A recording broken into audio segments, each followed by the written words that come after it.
half of it several weeks ago, and this is the other half. Okay. You want me to proceed now? Yeah, go ahead. Well, the first thing you do is cut it in serving size pieces.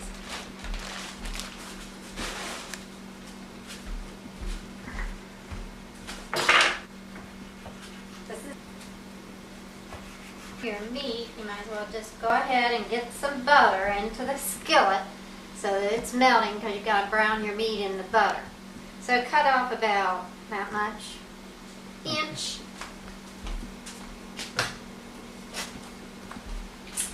And what is the skillet set on and the number over there? Oh, about 3. Okay. Then you're going to have a mixture here of flour. You can use either this, Wondra, or you can use the flour that you'll find down in the bottom of the freezer in a bag. Chili powder. A little bit of salt.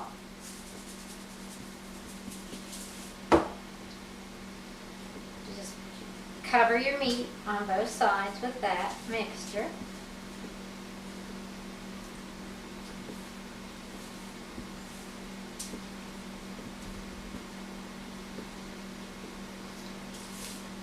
For the game of balderdash, this is called dredging. Dredging. You're dredging your meat. You run out of flour and stuff, just put some more down.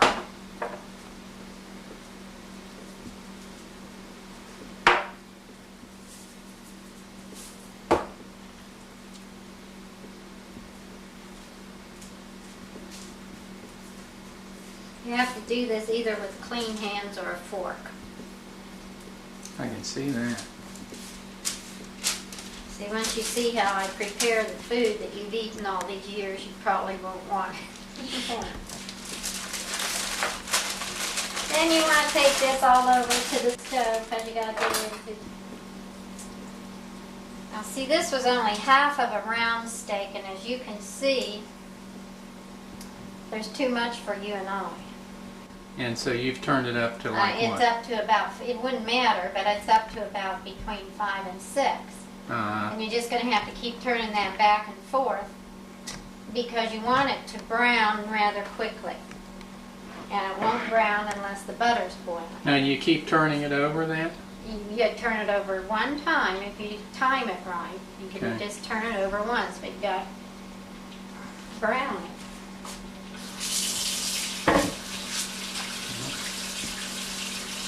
Now, what would you want me to say? That's a good idea to get all your ingredients assembled before you start.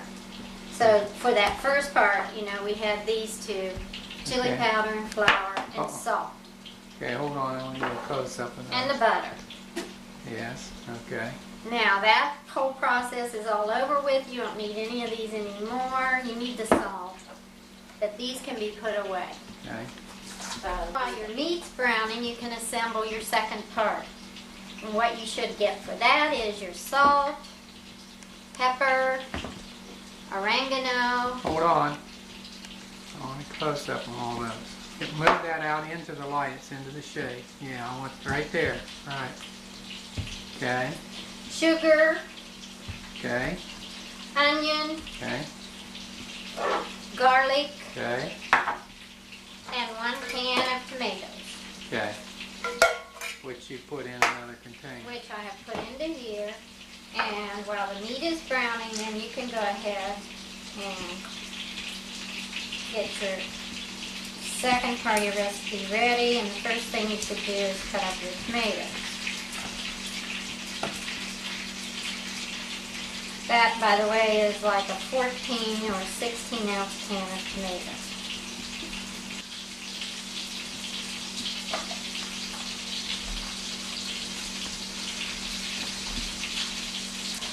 Next thing you want to add in here is some chopped onion. And the recipe actually says 1 medium onion. You can see this is a very large onion. So I had some leftover onion, and I'm going to use about half of this big one.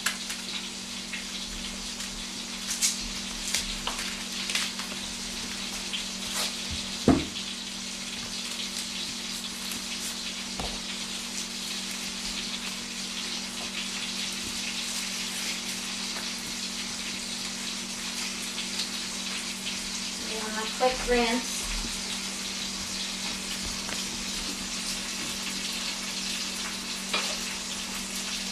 Check your meat.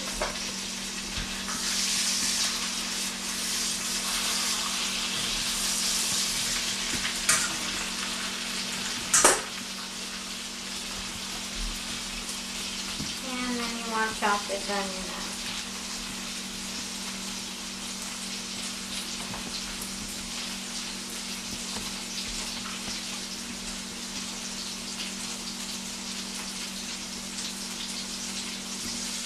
Brown steak is a tough meat and it takes a long time to cook.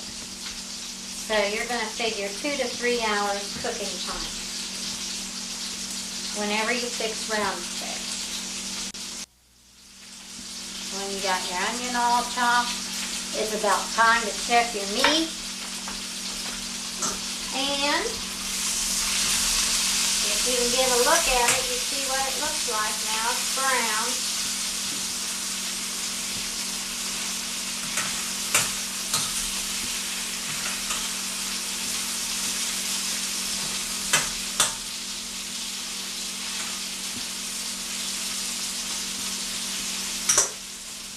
Turn the heat down a little bit.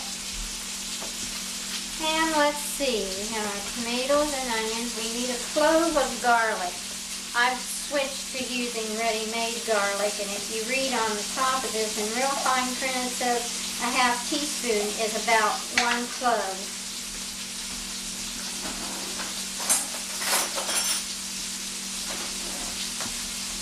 Half teaspoon. You don't have to. When you're really measuring correctly, what you want to do is level that off, and I never bother.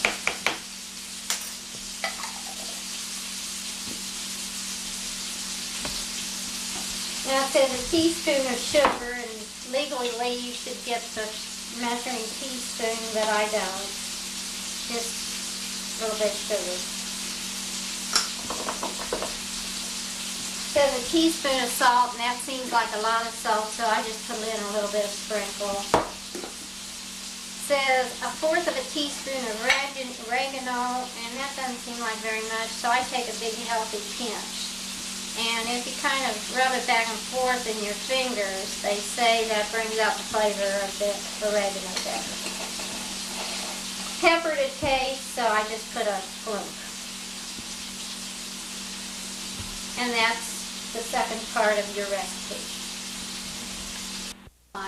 Because after we finish over here, we're going to put everything in a casserole and it's going in the oven for a couple hours.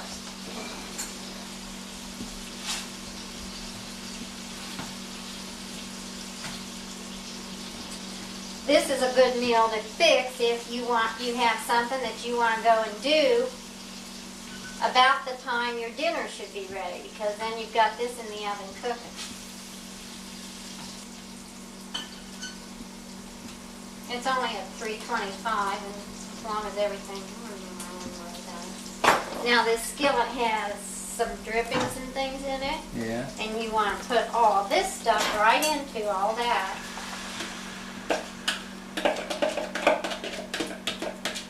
And let it kind of cook up. And as it does that, you can kind of scrape all that yummy stuff off the skillet top.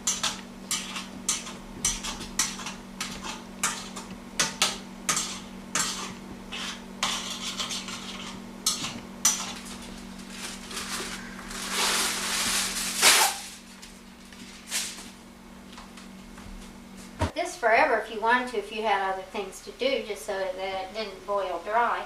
But you can tell when it's done enough when all those little scrapings are up off your bottom of the pan and it looks relatively clean.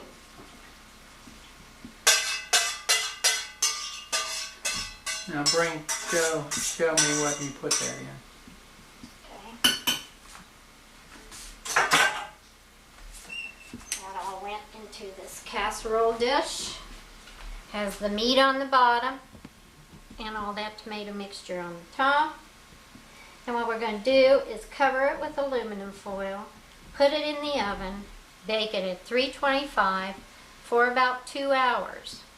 You really don't have to do anything to it Unless you think, oh, I smell something in there, it might have gotten dry. That would be the only thing you'd do. If it looks too dry to you, then you just add a little bit of water. Okay? Okay.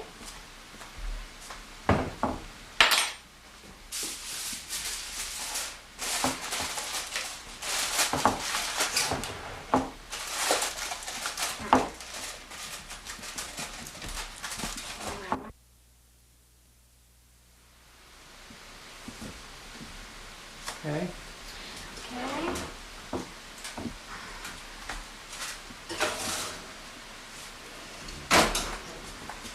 There it says 11:15, so I'd say around 1 o'clock that would be ready. And it doesn't hurt to cook it another hour. We're going to check our meat now. It's about a little bit early, like 20 or 30 minutes early, but that gives you time to get all your other stuff ready and get an idea on how your meat is. So here we go.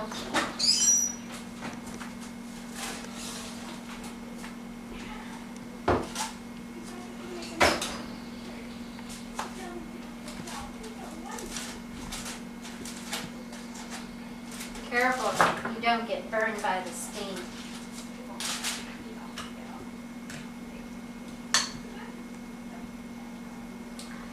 Meat is real tender.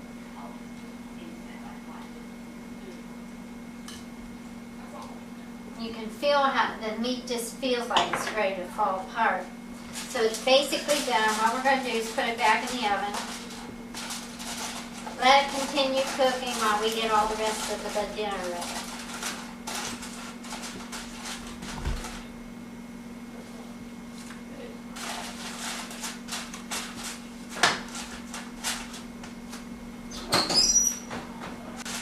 With our dinner today, we're going to have some garlic bread. And you need garlic salt, butter, and bread.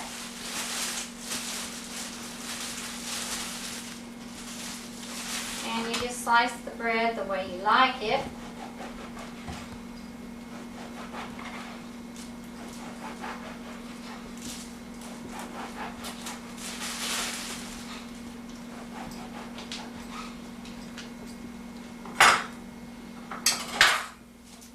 Butter each one.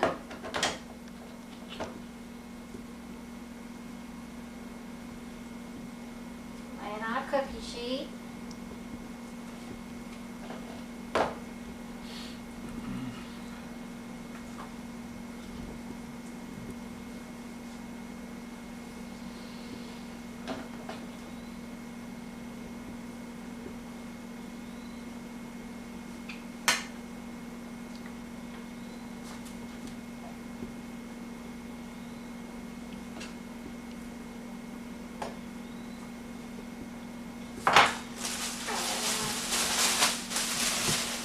And sprinkle it lightly with garlic powder, garlic salt. You're going to put this in the oven, and I can't tell you how long it cooks. It just kind of crisps up on the top, and the bottom stays kind of soft. Now, if you want it crisp on both sides, you can butter both sides, and then you can just turn your bread over in the oven after a period of time. Oven set so low it really shouldn't burn, but you do have to watch it. And what's the temperature you set? Right now it's just whatever's in there. You just put this in with After whatever's in there. the meat's been turned off? No, the meat's still in there cooking. Oh, okay, so it's at 325. Uh-huh. Okay. But you can do this under the broiler if you don't have anything else in your oven. Okay. I'm just doing it this way because to go with our steak and our garlic bread today, we are also having potato pancakes, which are made from leftover mashed potatoes that we had earlier this week. And they've been put in this bag, and what I did was kind of press it through the bag into this oblong shape, because then you can break it off into hunks that are about the size that you want for a potato pancake, which all you do is flatten it and make it shaped like a hamburger patty.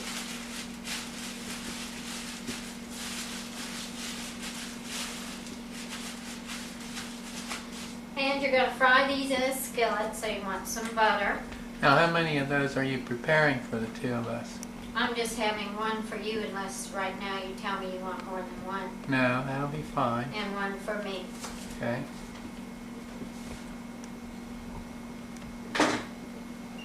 And what did you just do there? I just put butter in the skillet to melt because that's what it's going to cook in. And what is the skillet set on? High, because you want it to cook.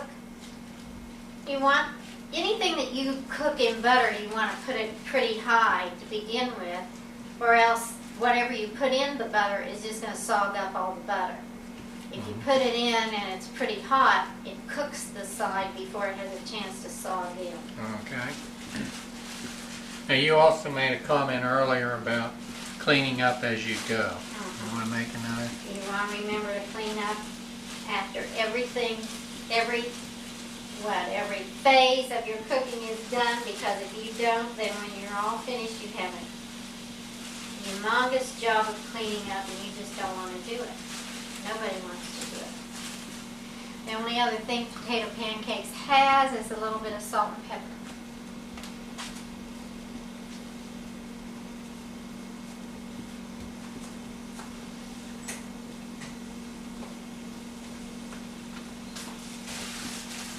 And all these fell apart, isn't it nice?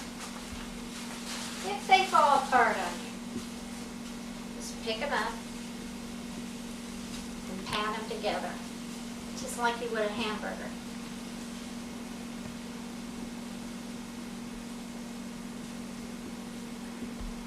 Okay? Wait a minute. Okay, there I got it. Okay. All right. Now you just put a little bit of salt and pepper on both sides, and then they're going to go in the hot butter, and they're going to cook. Not very long. How Just long? until they're brown. Okay, just brown and heat You don't it want to through. turn and turn and turn. You just want to turn them. You wait until one side is brown, butter is hot again. It's going to be bubbly. So then you know it's okay to go ahead and put your potato pancakes in. Again, if it stops at cooking, then you need to turn your heat up, or if it seems too hot, just turn your heat down. And that's going to be potato pancakes. And then back here we have some salted water. How much salt did you put in that water? Just a glunk. Okay. And we're going to boil it. And once it boils, we're going to put the corn and the cob in it. And corn, fresh corn on the cob, only takes a couple minutes, so you don't really have to worry about it. On the other hand, it doesn't hurt if it sits in the hot water. I wouldn't boil it for a long time, but it wouldn't hurt it to just sit in the hot water. We're going to have orange roughy in the microwave, stewed tomatoes, corn on the cob, and garlic bread, and for salad we're going to have cucumbers and onions. Cucumbers and onions I did ahead, and they're just cut up with nothing on them. That's just that purple onion you like, with some cucumbers thinly sliced. And for two of us, get 2 fillets of orange roughy. And these need rinsed off, so I'm going over to the sink.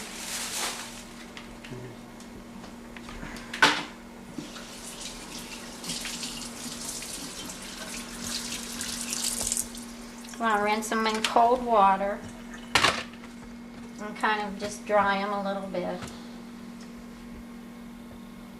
And you notice how this has this brown? That's kind of like the skin side of the fish, and you want to put it flat down in the dish. This one's the skin side because you see a little brown on it. Put it flat.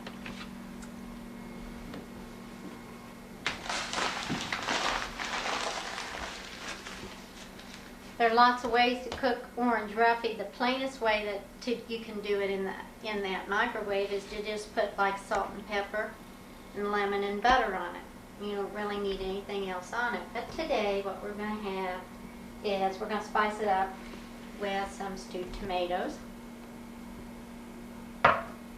and salt and pepper and butter, and we're going to put just a little bit of green pepper, squeeze of lemon, a little bit of celery, and a little bit of onion on it.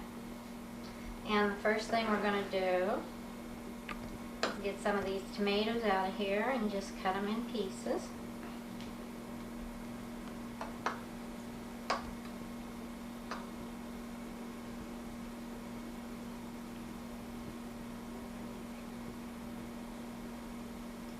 Put them on the top. Get your green pepper. Slice some of it up on the top.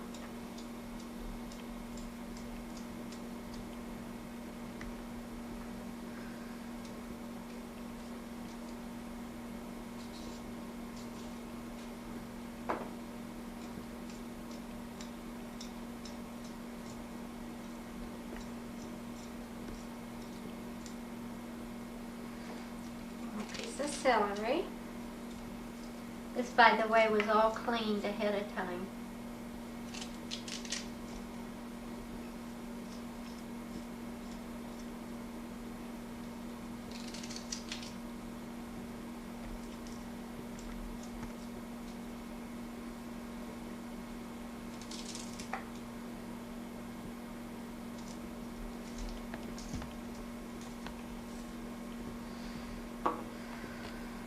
Piece of onion.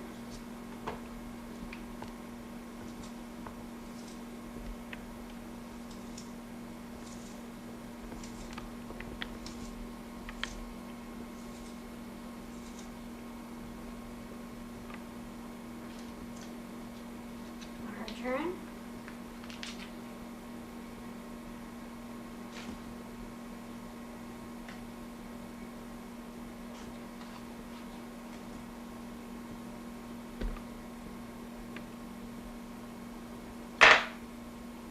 Salt and pepper.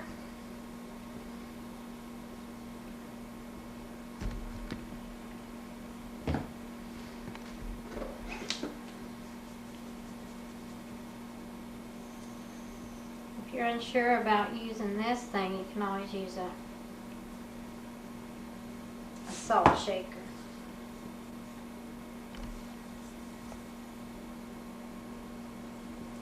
Squeeze a lemon.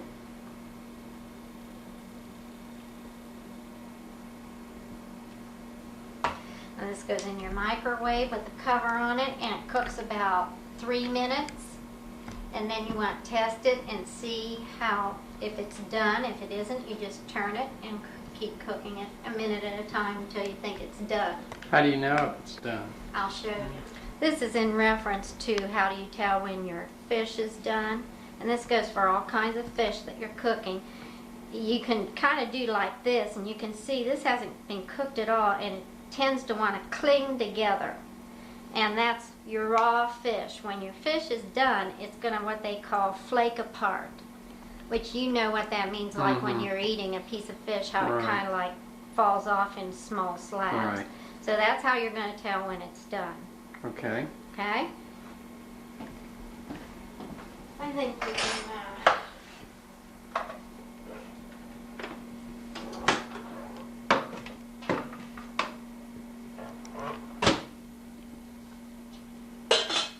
I'm stirring the fish now because I figure everything's going to be ready in about 3 to 4 minutes, so I want the fish to be ready. Okay, so you've started the stewed tomatoes and the corn, and now you're about to put the fish in.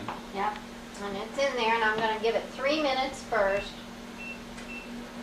And then I'm going to look at it, and we'll see if it'll flake with the fork, and if it doesn't, return it and give it 3 more minutes.